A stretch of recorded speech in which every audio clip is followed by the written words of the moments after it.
welcome to the House of Hidalgo show. My name is Rick Dehijo Benya. I am your host for this adventure. This is the 2018 season, episode 6 of the God and Wrestling Connection. Today is the 30th day of July 2018, and today we're going to be talking about the next step on your journey to correct capacity under Christ with less obligation and no interest of the United States whatsoever. That is according to the First Amendment of the United States Constitution. So, today's episode is going to be titled New Capacity. Okay? Because I'm going to show you the beginnings of a new capacity. Now, last week we showed you a declaration that was for a mandatory exception to the to any reporting or filing obligation. Okay, and that mandatory exception had a form that was a declaration that I showed you how to put together. The template for it is over on my website, therockofsalem.org. So therockofsalem.org. And if you look in the Acts and Resolutions, on the Acts and Resolutions page, boy, if I can just get that out, then you look all the way down to the bottom of the page and you will see there's a link for that document. You can download it and make whatever changes that you would like to make to it. It's there for your use. This is not something that you're going to want to file anywhere outside of your own house. It's for your use. If you remember, as an American, you were born free. You were born under no obligation. You chose your obligation by beginning to operate in a certain capacity. The capacity that you chose to start operating in was probably a lot like me. I got a Social Security number. Well, actually, my parents did for me, but my Social Security number is what I've been operating in for many, many years. Until a few years ago when I decided that I was no longer going to operate under that capacity. That capacity is called a U.S. individual. A U.S. individual is actually a vessel. It's a vessel that's operating in a certain capacity. And that capacity compels upon it obligations to the United States. Why? Because it's a vessel of the United States. Very simple. So I decided that I was going to operate a different way. And because of that, I went on a journey to find out how we could do that. Now, let me give you a little bit of a background, a little history. You are along for this ride with me because I'm showing you how I'm organizing my ministry of professional wrestling. That's why it's called the God and Wrestling Connection. And so I want to show you the first thing I did years ago was I incorporated a wrestling company. It's called TWA. And it was incorporated in the state of Florida. It was actually a Florida corporation. Trinity Wrestling America held 2 shows in the state of Florida, and we were under obligation and we were compelled to follow the laws of the state of Florida because we were an instrumentality of the state of Florida, which means that if we made a certain income threshold, we were also obligated to file and to report anything that we did make. Because of my lack of understanding, I operated in that for a little more than 2 years till I came to the reasonable understanding that there was another way. There was a better way. I began to research the 501c3 responsibility of the church and realized that is not the natural function of a church to be a 501c3, that it's taking on some liability by being one, and some responsibility by accepting that license. It actually is a licensing process to get certified to be a 501c3 church. So we dissolved the corporation, and we sold the corporation for valuable consideration, of course, to the church, Sovereign Love Free Church. Sovereign Love Free Church is the church that I am the pastor. I'm the founder and the pastor of Sovereign Love Free Church. And Sovereign Love Free Church operated the ministry for a while and saw that it was advantageous to come underneath the house. So Sovereign Love Free Church became a part of the house of Hidalgo, which is my house. And we're going to get into that in just a moment. And underneath that Sovereign Love Free Church, which is now underneath the house of Hidalgo, is a ministry called Hidalgo Family Ministries. Now, Hidalgo Family Ministries owns TWA. TWA has no number. It is just a instrument. It's just an instrumentality of the house of Hidalgo through Hidalgo Family Ministries. It is a web, and I'm going to show you that organization in just a moment. But I really wanted to give you a little background information of why I made the change. I became compelled to observe the ways of the Lord. And when the ways of the Lord are compelled upon you, you don't debate it, and you don't, second guess it. You just start to operate. You start to walk in it. And it leads you into an understanding that you need to get out of the ways of the world. As I've said from the very first episode, there are only two ways. There's the ways of the world, there's the ways of the Lord. And if you're operating in one, you are not operating in the other. Very surely. So, what I'm going to do is we're going to go to the screenshot in just a moment here, and you're going to see for yourself how I organize this thing and what method I utilize to organize it. So let's go to the screen. All right, here's the screenshot. I'm using today Diagram Designer because I'm going to draw some organizational charts for you here. And basically here's how we're going to organize this. All right, I'm going to make the top a diamond, right? Because the diamond is the strongest. Well, it's not really the strongest, but it's very, very strong. Okay, one of the strongest minerals on Earth.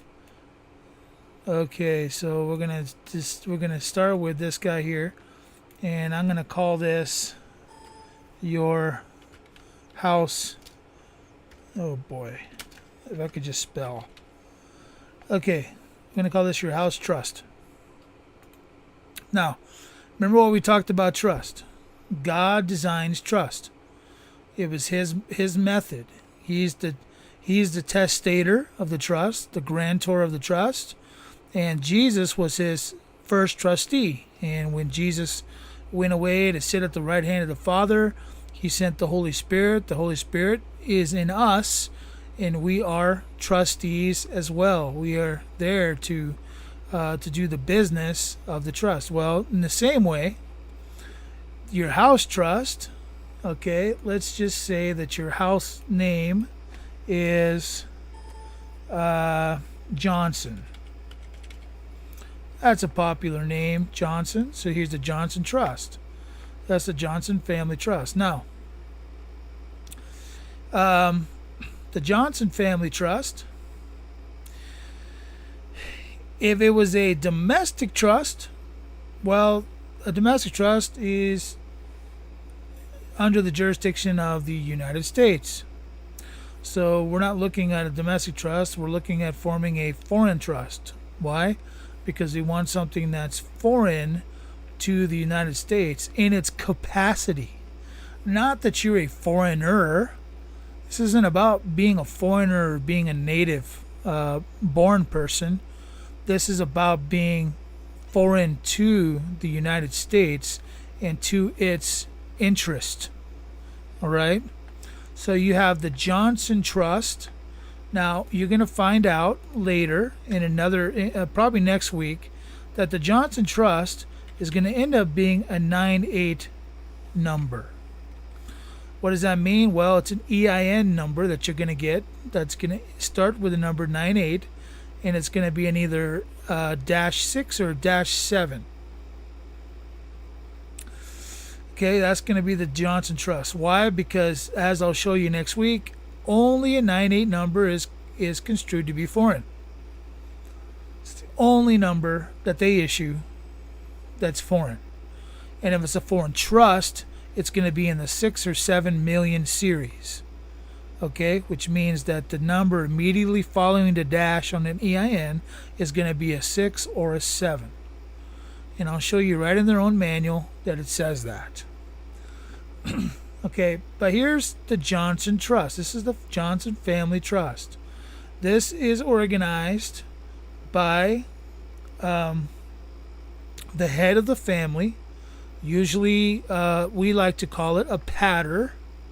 He's the paterfamilias of the family. He's the head. He's the one who has the authority that God has given him to bestow common law and rule in the family.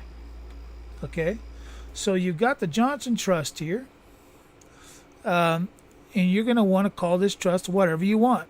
It really doesn't matter what you call this trust. You don't have to name it after your family. You can call it anything you want. But what you're going to have to do is, because it's a trust, you're going to have to name a trustee.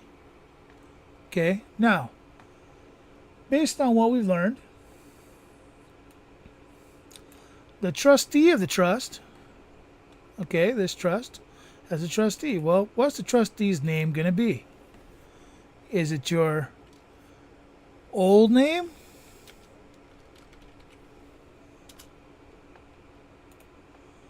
Is it going to be your old name? Or is it going to be your new name?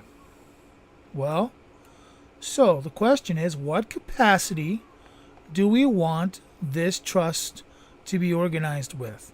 And what are the rules for the Internal Revenue Service to issue an EIN number that's foreign? Well, one of the rules, as we'll see next week, is that the trustee must not be a U.S. person.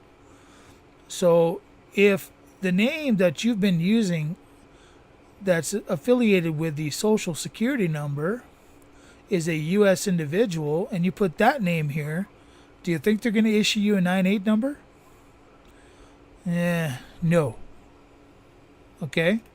So this is actually going to be your new name. So what's your new name? Well, this is something that I want you guys to observe. All right? I want you to observe that I've been using, and I'm just gonna type this one out here. Okay, right here. I'm gonna put it here. All right. I want you to observe that I've been using Rick Dehijo Binya. Now, so this is my new name. I don't know why that just came back up again. But there's Rick Dehijo Binya. That's my new name. All right. So why am I called Rick Dehijo Binya? Well, it's just the name that was selected when I was baptized. Actually, years later for me, because we didn't know we were supposed to do this. But this is the name that I was given. I was given the name Rick Dehijo Binya. What significance does it have? Well, Binya means son of Yah, son of God. Okay? And we are sons of God when we are saved and immersed and prepared for his work. We are sons of God. Okay? So Rick is a name that I've always been nicknamed, so it's very easy for me to have to use that name. Everybody knows me as Rick. Dehijo is actually, as I shared on one of the other videos, Hidalgo is a version of my actual surname, which is Hidalgo, because Hidalgo in Spanish is broken down into Hijo de algo, which means son of something. And what I did was, instead of saying Hijo de, I said de Hijo. So it's not son of, it's of son. So it's Rick of the Son, Son of God.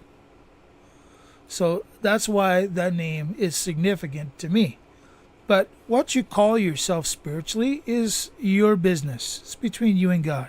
It is your capacity that you're going to begin to operate in so that you can do the works of God without entanglement with the state, right? With the world. Because there are two ways: the ways of the Lord, the ways of the world. All right, so I'm going to erase this so it doesn't get confusing. All right, I'm going to erase, which I'm not exactly sure. Oh, there we go. I got rid of it. I'm going to get rid of this new name here, and I'm just going to put this, just to make it a little bit easier.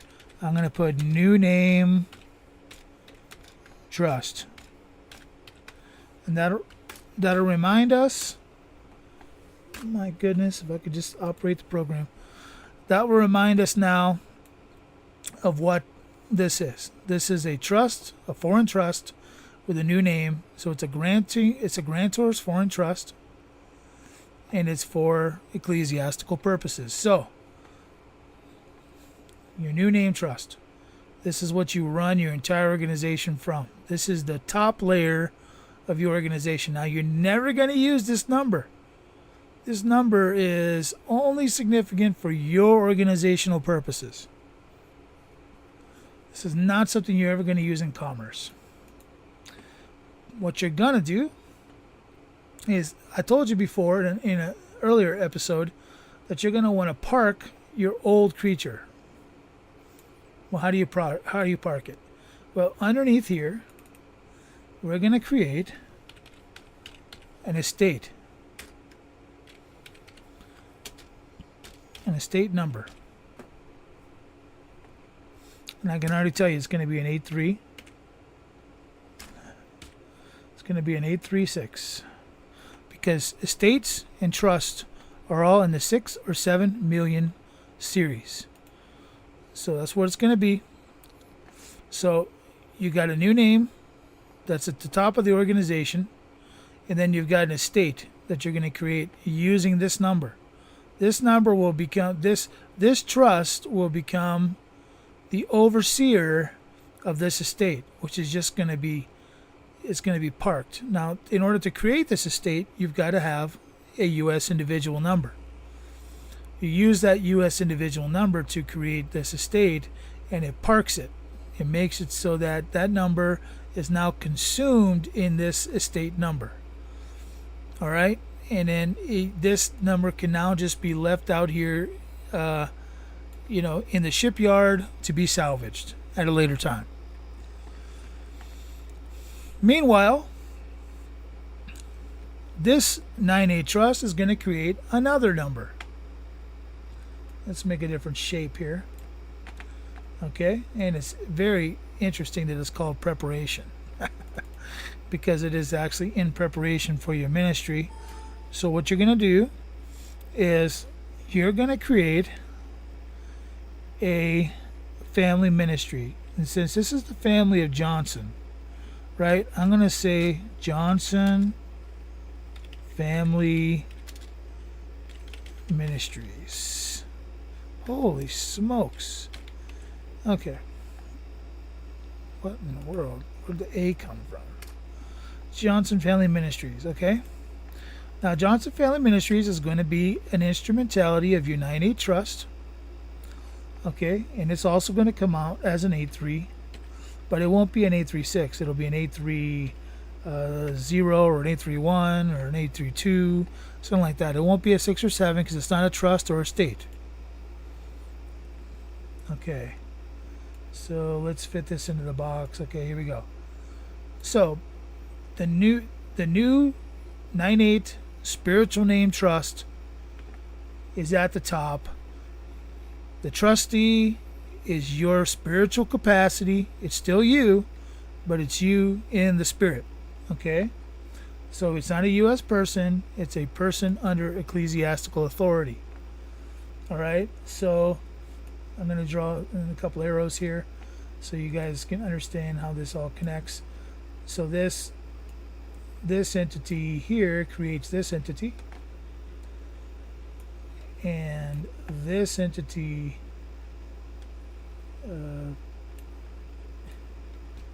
creates this entity. See? Okay? So the 9-8 creates the estate. This is a parking zone. It's left out here all by itself. And this is the Johnson Family Ministries over here. This is your hub for everything you're going to do. You hear me? Everything you're going to do. Johnson Family Ministries is an umbrella for all the various ministries that you might be doing. Okay.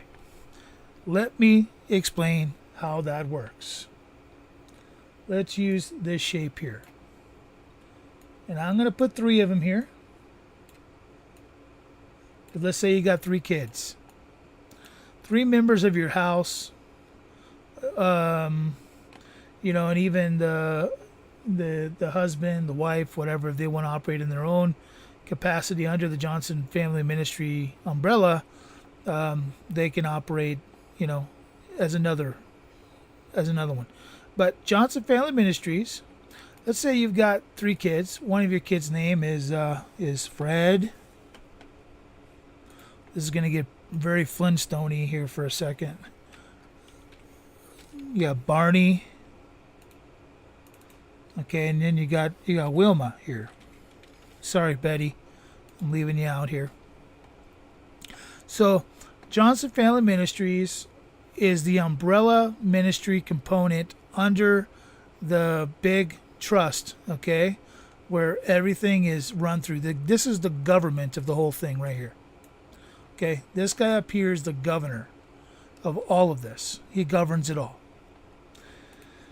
So, the Johnson Family Ministries, which is your hub, you're going to start operating from this side. This side just parks. You're not going to use it anymore. You're going to use this side. All right. It all connects. I'm going to just make connecting points here just to make it really obvious. Even if we really don't need them, we're going to do it anyway. Pardon me a second while I finish this up.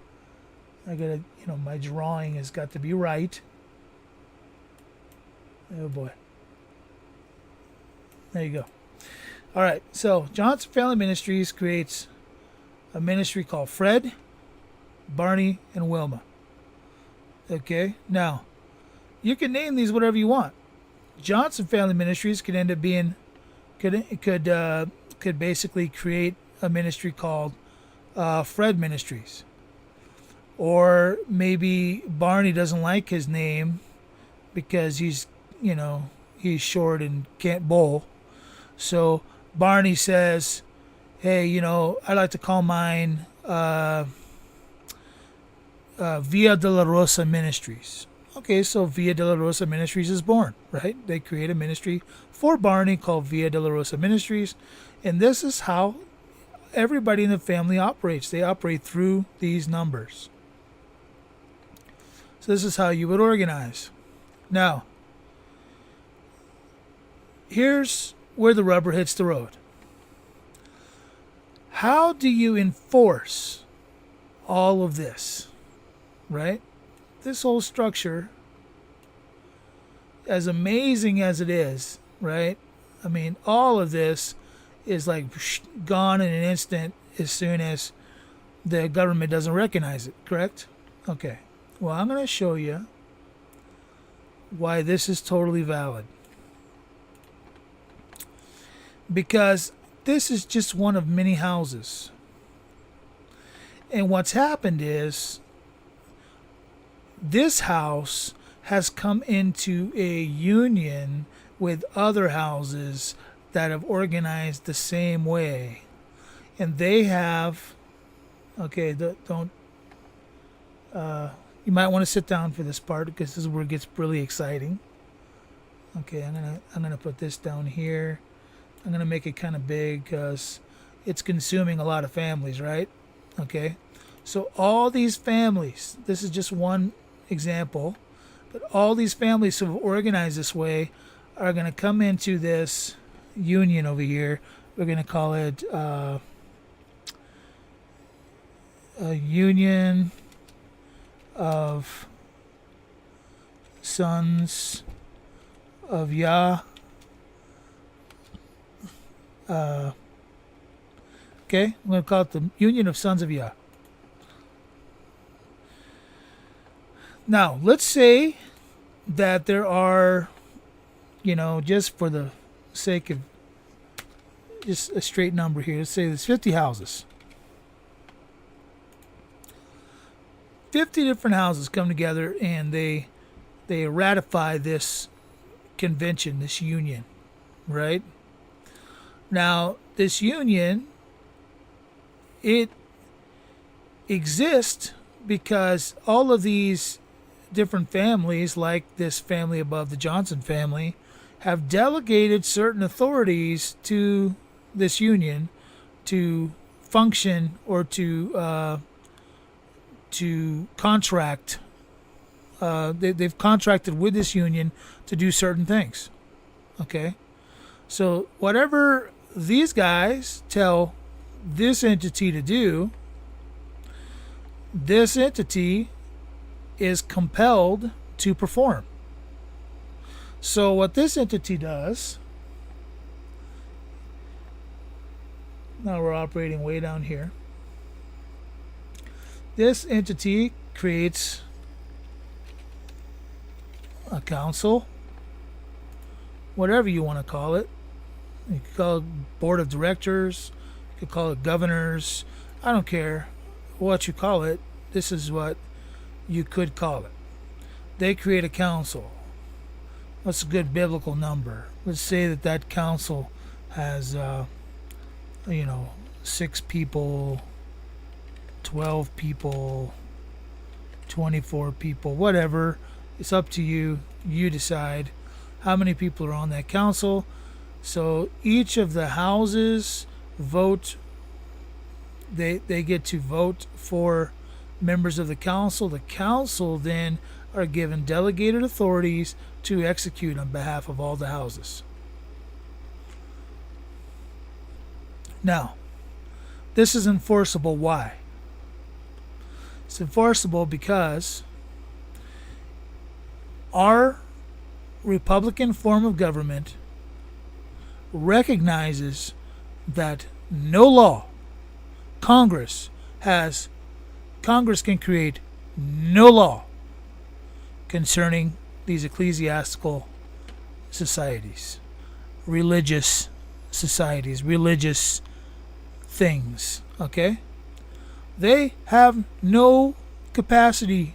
The United States has no capacity to rule over this. They can't. They can make no law over the establishment of these religious ecclesiastical organizations. Especially since this particular organization is not a 501c3. It's not compelled under any law to file, to report, anything. But it has within it flesh and blood human beings who are just as American as anybody else. And now the Constitution can literally be enforced. Because this is something I'm going to let out of the bag right now that not many people seem to realize. The only people in America who can enforce the Constitution are those who can stand above it. I got to say that again. The only people who can enforce the Constitution are those who stand above it. This is not my opinion. This is a fact. Okay? We, the people, the ratifiers of the Constitution, were what kind of people? And not only in the evidence of what kind of people they were is in how they ordered their reservation of rights. They ordered the constitutional government to protect certain rights. And what was the first one that they listed, that they actually ratified? Okay, it was originally in 1787. It was the third article of the Bill of Rights, but the first two got absorbed into the Constitution before they ever ratified it, and so therefore it became the first article of the Bill of Rights, the first amendment to the Constitution. And what did it amend? It amended the congressional powers. It amended the ability for Congress to make law concerning the establishment of religion. And the first one that they reserved and ordered the government to protect was which one? Congress shall make no law, okay, regarding the establishment of religion. I don't know if that's a verbatim, but I don't really want to. Change my screen, so I'm kind of in a pickle here. I have to go off of my memory. So I'll tell you what I'm going to do. I'm going to type in First Amendment into my Google, my handheld here. And here I'm going to read it verbatim. Congress shall make no law respecting an establishment of religion or prohibiting the free exercise thereof, or abridging the freedom of speech or of the press or of the right of the people peaceably to assemble and to petition the government for a redress of grievances. And the question is, what kind of people have free speech? What kind of people have free press? What kind of people have can petition the government for redress of grievances? Is it a grievance that the United States only allows those operating in a U.S. individual capacity to set up banking and to do commerce? Is it a grievance? Absolutely. Well, who has the right to bring forth a petition of grievance? Is there a higher authority that has a right to bring forth such a petition than the church? A purely established church that is not affiliated, that has no interest in the United States whatsoever, that the United States has given no benefit or special privilege to? Huh? Is there? There is no higher authority. Period. Zero. Even from a biblical perspective, what higher authority is there than a clean church with clean hands and clean feet? There is none. So I've gone long enough on this program, but I wanted to show you how an organization would look. And next week we're going to focus on this 98 organization right here. And I am going to show you how that 98 organization can be created. And that's something I can actually help you with. So God bless you guys. I hope you have a great week. I hope this was a show that you will appreciate. I hope you understand it, and I hope you pass it on to those who deserve to hear it.